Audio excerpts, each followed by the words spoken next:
नमस्कार दोस्तों, welcome back to our channel. Friends, मैं आप सबका अपने चैनल स्टॉक्स फॉर लाइफ पे बहुत स्वागत करता हूं। Welcome to STFL family. DFL members, बात की जाए मार्केट की तो जी हाँ दोस्तों, मार्केट में अभी के टाइम में ये कह पाना बहुत ही मुश्किल है कि मार्केट का टॉप कहाँ बन सकता है। लेकिन हमें टॉप और बॉटम से मतलब नहीं है, हमें उन सब स्टॉक्स में निवेश करना है जिनके फंडामेंटल्स बहुत ही मजबूत हैं, जिन्होंने पुराने टाइम में मंदी देखी है और उसके बाद उन्होंने रिकवरी भी की है। तो जी हाँ दोस्तों, अभी की बात की जाए, आपको बहुत ध्यान से निवेश करना है और निवेश करते भी हैं तो ये मेक श्योर कि आपका जो घोड़ा है वो बहुत ही मजबूत होना चाहिए, जिसने पहले ही मंदी देखी और उसके बाद उसने रिकवरी भी की। तो जी हाँ दोस्तों, आज मैं दो अपने फेवरेट स्टॉक के बारे में डिस्कस करने वाला हूँ जो डेट फ्री है और जो कभी ख़त्म नहीं होने वाला है। मुझे लगता है कि मंदी के टाइम आए, तेज़ी के टाइम आए, ये सब स्टॉक काफ़ी चल सकता है और मुझे लगता है कि अभी भी डाउन साइड बहुत ही कम है और बहुत ही ह्यूज अपसाइड है, ब्रेकआउट के वर्ड्स पे है और इधर पे लापरवाही महंगी पड़ सकती है। FIIs और DIS ने अपने स्टेप कंटिन्यूसली बढ़ाया है। तो जी हाँ दोस्तों, इस तेज़ी के टाइम में बहुत ही स्टेबल कैटेगरी है। तो अगर आपकी एज श्रेणी 40 के ऊपर है या फिर कोई भी एज श्रेणी के हैं तो आप चाहें तो इस स्टॉक को ट्रैक कर सकते हैं, जहाँ पे डाउनसाइड की प्रोबेबिलिटी बहुत ही कम है और ब्लू चिप कंपनी है और निफ्टी 50 का स्टॉक हमें देखने को मिलता है। बहुत कुछ सीखने को मिलेगा। चैनल फर्स्ट टाइम होंगे, सब्सक्राइब कर सकते हैं इस तरह क्वालिटी कंटेंट को सबसे पहले एक्सेस करने के लिए। Now without delaying any for time, let's begin. सब देख सकते हैं कि पहला जो स्टॉक है 2748 के भाव पे दिखाई पड़ रहा है और आज के दिन हमें महज 1.5% के आसपास गिरावट देखने को मिल रही थी। तो गैस, इससे कंक्लूजन मत निकालिएगा, बिकॉज स्टॉक के चार्ट पैटर्न की बात की जाए तो काफ़ी प्रॉमिसिंग है और टारगेट्स की बात की जाए तो इधर पे बहुत ही अप टारगेट्स दिखाई पड़ रहे हैं। अगर दोस्तों अगर बात करें तो आप देख सकते हैं कि 15% के आसपास इसने पैसे बना के दिए। ऐसा नहीं है कि इसने कोई 50-100% के पैसे बना के दिए, लेकिन इसे में अगर आप देखें तो ये FD से बहुत ही सिक्योर देखने को मिलता है और FD से दोस्तों इस कंपनी में आपको हमेशा रिटर्न थोड़ी ज़्यादा मिल सकती है। जो मार्केट के जानकार व्यक्ति हैं, आप देख के समझ गए होंगे कि जिस कंपनी ने कंटिन्यूसली बेसिस पे वेल्थ क्रिएट की है, आप देख सकते हैं कि इधर पे एक लंबा कंसोलिडेशन के बाद इसने ब्रेकआउट दिया, लेकिन ये ब्रेकआउट और भी सस्टेन हो सकता है। निफ्टी IT की बात की जाए, निफ्टी FMCG की बात की जाए तो अभी के टाइम में बहुत ही डिफेंसिव कैटेगरी मानी जा रही है, बिकॉज मार्केट इस कंडीशन पे आ चुका है जहाँ पे इसको प्रेडिक्ट कर पाना बहुत ही मुश्किल है कि कहाँ पे जाएगा। लेकिन मैंने क्या बताया कि डाउन साइड अगर आप कोई भी ब्लू चिप कंपनी पे उठाते हैं तो बहुत ही कम होता है और जो अपसाइड है बहुत ही ह्यूज है। इसके पहले भी गाइस इसने एक बड़ी मंदी देखी और आप देख सकते हैं कि जो मार्केट कैप है वो 6 लाख करोड़ के ऊपर देखने को मिलता है। तो कंपनी का नाम क्या है? Hindustan Unilever limited. आप देख सकते हैं कि जो मार्केट का मूड है, कभी मार्केट थोड़ा सा करेक्शन अगर होता है तो FMCG में एक रैली हमें देखने को मिलती है, बिकॉज ये सब बहुत ही डिफेंसिव कैटेगरी के स्टॉक हमें देखने को मिलता है। तो जी हाँ दोस्तों, जो रिसर्च हमें पब्लिश होता हुआ देखने को मिला है उसके अकॉर्डिंग अगर आप देखें तो इधर पे जो ब्रोकरेज हाउस है मोतीलाल ओसवाल, उन्होंने दोस्तों इधर पे 3280 के आसपास टारगेट दिया, जो इधर से भी तकरीबन 17-18% के आसपास होता है। मुझे लगता है कि डाउन साइड बहुत ही ना के बराबर। अब चाहें तो इस मार्केट प्राइस में भी इसको आराम से ट्रैक कर सकते हैं, उसको आराम से खरीद भी सकते हैं।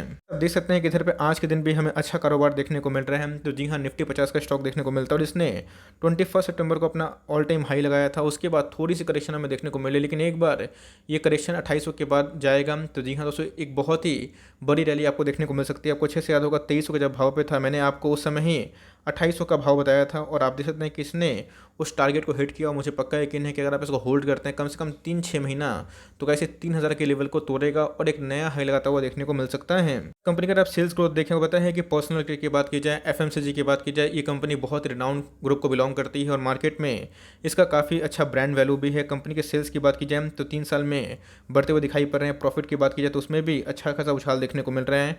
कंपनी की स्टॉक प्राइस अगर आप देखें तो हर साल कांस्टेंट है, 20-25% के आसपास ये पैसे बना के देता है। तो ये बहुत ही डिफेंसिव कैटेगरी का स्टॉक है, लेकिन बहुत लोग इसको कम प्राथमिकता देते हैं बिकॉज थोड़ा स्लो भागता है। लेकिन मैंने क्या बताया कि मार्केट में अगर आप देखें 2 साल पहले का जो शेयर प्राइस था और इसमें उतना बड़ा डिफरेंस नहीं दिखाई पड़ रहा है और मार्केट में अगर आप देखें तो जी हाँ, ऐसे बहुत सारे स्टॉक्स काफ़ी वैल्यूड हो चुके हैं। तो मुझे लगता है गाइस कम से कम इसका जो अभी के टाइम में वैल्यूशन होना चाहिए वो 3200 से लेकर 3500 के आसपास होना चाहिए। तो मुझे लगता है कि एक अपसाइड रैली इसमें ड्यू है। कंपनी की ROE की बात की जाए तो बहुत ही शानदार है और चाहें तो इसको सीरियसली ट्रीट कर सकते हैं। सीधा पे ध्यान देखिएगा, जहाँ पे FIIs अपने स्टेक को बढ़ाए हैं, DIS की बात की जाए तो उनका भी स्टेक पिछले क्वार्टर से थोड़ा बढ़ते हुए दिखाई पड़ रहा है। पब्लिक की बात की जाए तो उनका स्टेक माइनर से कम होता हुआ देखने को मिल रहा है। तो जी हाँ दोस्तों, इधर पे कहीं ब्रेकआउट पॉसिबल हो सकता है और FIIs ने और DIS ने कंटिन्यूसली बेसिस पे थोड़ा थोड़ा अपने स्टेक को बढ़ा लिया है। अब देख सकते हैं कि इधर पे जो बोलिंजर बैंड का जो मुंह है वो बहुत ही छोटा हो चुका है मिनटों से। जो उसका लोअर बैंड है, जो अपर बैंड है, वो बहुत ही हमें छोटा देखने को मिल रहा है और इधर पे कभी ब्रेकआउट पॉसिबल हो सकता है। इसके पहले भी इस बॉक्स से ट्रेड करता हुआ बाहर निकलता हुआ देखने को मिला था। मैंने को बताया था कि इधर पे एक अच्छी खासी रैली ड्यू हो सकती है। उधर से अगर आप देखें तो स्टॉक में तकरीबन 15-17% के आसपास रैली आ चुकी है और एक बार ये ब्रेकआउट देता है तो जी हाँ दोस्तों, ये कंपनी का शेयर प्राइस और महंगा हो सकता है। तो मुझे लगता है कि CMP में आप चाहें तो बाई कर सकते हैं, बिकॉज ऑल टाइम हाई से अभी भी आपको 100 रुपये डिस्काउंट में मिल रहा है और मुझे लगता है कि इधर पे एक बार ब्रेकआउट देगा तो कंपनी का शेयर प्राइस और ही महंगा हो सकता है। तो आप चाहते हैं इस तेज़ी के माहौल में अगर आपको डर लग रहा है कि मार्केट कभी भी थोड़ा सा करेक्ट हो सकता है, तो आप चाहें डिफेंसिव वे से एचयूएल को उठा सकते हैं। आरएसआई की बात की जाए, मनी फ्लो इंडेक्स की बात की जाए, पहले क्या था ओवरबोट जोन पे था, अभी की बात की जाए तो थोड़ा सा वीक देखने को मिल रहा है। तो आप चाहें तो इसको आराम से ट्रैक कर सकते हैं। सदाबहार कंपनी और कभी कंपनी खत्म नहीं होने वाली डेफरी कंपनी, तो आपको लॉन्ग टर्म में बहुत ही बेनिफिट मिलने के चांसेस हैं। दूसरा स्टॉक दोस्तों, इसके पहले किसी को घुसने का मौका नहीं दे रहा था, 3200 के लेवल से मैंने बहुत बार कंटिन्यूसली बेसिस पे आपको इस पे गाइड करने की कोशिश की और बताया है। मेरा पोर्टफोलियो का स्टॉक है इसलिए नहीं कि मैं इसका तारीफ करूं, लेकिन अपने आप में ही कंपनी फंडामेंटली अच्छी है। इसने भी एक बहुत बड़ी मंदी देखी हुई है, उसके बावजूद भी इसका शेयर प्राइस काफ़ी हाई देखने को मिल रहा है।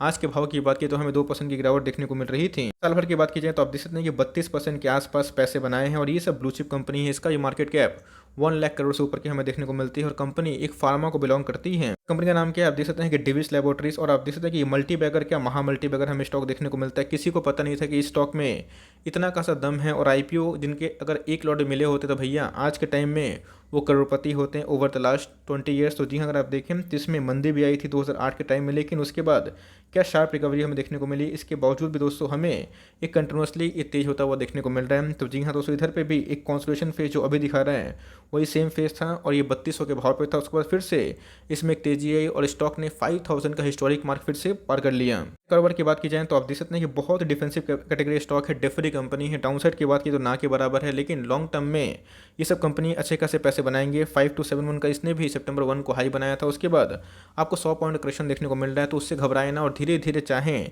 तो इन सब डिफेंसिव स्टॉक्स में अपने स्टेक को बढ़ा सकते हैं, बिकॉज आज के दिन भी हमें एक हेल्दी एक्यूमुलेशन देखने को मिल चुकी है। इसमें अगर आप देखें तो मोतीलाल ओसवाल की बात की तो उन्होंने भी 5750 का टारगेट दिया, जो इधर से भी 15% की अप दिखाई पड़ रहा है। तो मुझे लगता है कि इसे टारगेट से मैटर नहीं होना चाहिए, हमें इनके बिजनेस समझना चाहिए। एपीआई की बात की जाए तो जी हाँ, इंडिया में जो डिपेंडेंसी थी जो चाइना से आता था वो धीरे धीरे हट रही है, और इंडिया की बात की तो एपीआई मैन्युफैक्चरर के रूप में एक वर्ल्ड क्लास इमेज देखने को मिल रहा है। तो मुझे लगता है कि एफएमसीजी में आपको जाना है तो जाइंट के संग जाइए, जहाँ पे एचयूएल में आपको अभी के टाइम अच्छा मौका मिल रहा है। और सेम दोस्तों मैं बोलना चाहूँगा डिविस लैब में भी आपको अच्छा खासा मौका मिल रहा है। लैब की बात की जाए, इनका भी अगर आप देखें तो जो सेल्स ग्रोथ है काफ़ी बढ़ता हुआ दिखाई पड़ रहा है। प्रॉफिट की बात की जाए तो गैस इनके भी प्रॉफिट में अच्छे खासे ओवर द लास्ट 3 ईयर्स उछाल देखने को मिल रहा है, और एपीआई की जितनी भी अच्छी क्वालिटी वाली कंपनी है उसमें अच्छा खासा उछाल देखने को मिला है। तो जी हाँ, स्टॉक का जो सीजीआर है आप देख सकते हैं कि हर साल 30% के आसपास पैसे बना के देती है, और ये बहुत बड़ा अमाउंट होता है। अगर आप लॉन्ग टर्म में कंपाउंडिंग का जो बेनिफिट लेना चाहते हैं तो इन सब स्टॉक्स पर आपको नज़र होनी चाहिए, जो कि लॉन्ग टर्म में एक अच्छे खासे पैसे बना के दे सकता है। आरओई की बात की तो गाइस इनके भी आरओई बहुत ही शानदार देखने को मिल जाते हैं। आप देख सकते हैं कि प्रोमोटर होल्डिंग के बारे में डिस्कस, तो जी हाँ, प्रोमोटर के पास 51.95% का एक स्टैगनेंट देखने को मिलता है। इनका जो स्टेक है अगर आप देखें, एफआईआईज ने अपने स्टेक को थोड़ा बढ़ाया है। डीआईएस की बात की तो उनका स्टेक फ्लैट देखने को मिला, लेकिन पब्लिक की बात की जाए तो गैस उनका भी स्टेक थोड़ा सा माइनर सा कम होता हुआ देखने को मिल चुका है।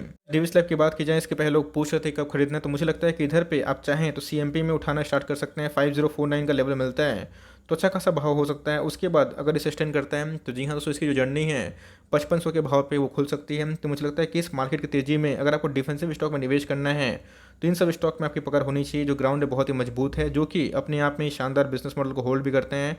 एफआईएस का भी अच्छा स्टेक है और मार्केट में टिक जाएंगे आने वाले 10 या 50 साल तक। तो इन सब कंपनी पे आपका फोकस होना चाहिए, और मार्केट का भी गिरता है तो इन सब कंपनी पे आप चाहें तो प्रॉपर्ली टाइमली अपने निवेश को बढ़ा सकते हैं, अगर आपको ब्लू चिप में कोई अच्छी कंपनी चाहिए तो।